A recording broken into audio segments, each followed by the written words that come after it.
mga BISO officials and sa to mga students as well. So again, thank you kayo for the opportunity to be here.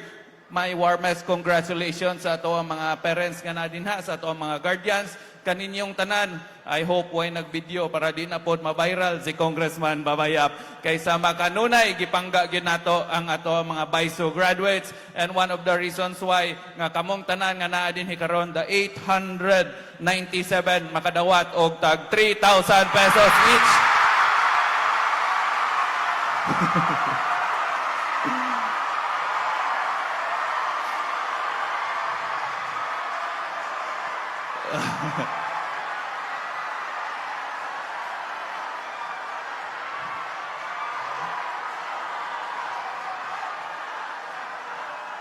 Una-una lang.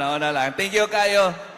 We will be coordinating with one of your staff para sa mga requirements. Tagay lang ko gamay nga panahon para matagan yun mong tanan. Daghang kayong salamat. And once again, sense of amor, maayong hapon, and congratulations once again.